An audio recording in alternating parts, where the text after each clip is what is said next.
All right, well, I'm here with William Thiele. He is one of our speakers at the upcoming National Cover Crop Summit. William is a Pennsylvania farmer. So, William, first tell us a little bit about the area that you farm in and kind of some of the unique challenges that you're faced with from that climate. So I'm located in Western Pennsylvania. Be quite honest, Western Pennsylvania isn't a huge hub by any means for agriculture like eastern part of Pennsylvania is. So what makes us unique is that our weather patterns are a little different than the rest of Pennsylvania. We have some influence from Lake Erie that can cause us to be a little wetter and a little cooler than some places. And so that can bring a unique challenge.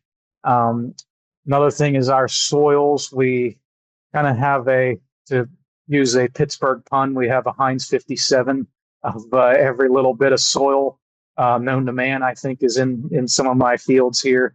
And so that provides a unique challenge because, as we all know, managing different soils is different. Managing clay is different from managing shale and all that. And so the uniqueness with that and the fact that our topography changes so much in Western PA, where I'm at, it's kind of, for the most part, gentle rolling hills. Some parts of Pennsylvania are very steep. Some of Western Pennsylvania is very flat. And so that's provides a whole nother monkey wrench into the whole thing about managing the way you farm, and some of our weather can be very unpredictable, as we say. We can have extremely wet springs and then follow that with a very, very dry summer. And recently, until this winter, we haven't had much of winter for a decade. So a lot of that winter, a lot of the weather, we just kind of throw our hands up and say, how do we manage it? But yeah, that's very challenging in a unique way, which is the same way across the entire country. But yeah, there's a lot of unique challenges, just as there is here, as opposed to everywhere else in the country.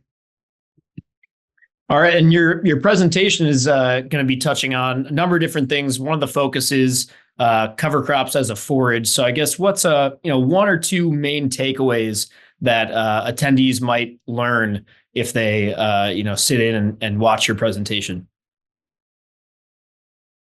I'd say, since we're talking about making covers as a forage, is that to not look at covers as just covers, if that makes sense. So we thought at first the covers were just, okay, it just prevents erosion, which they do, but they can do so much more.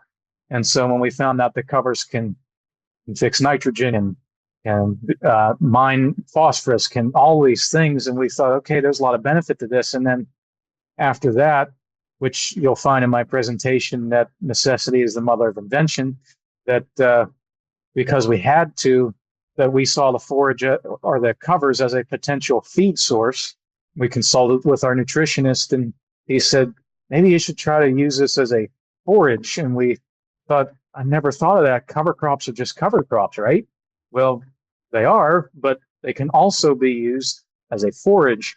And so we did that out of necessity, and we found great benefits from that. And it's now part of our regular farm plan to do that now for years to come.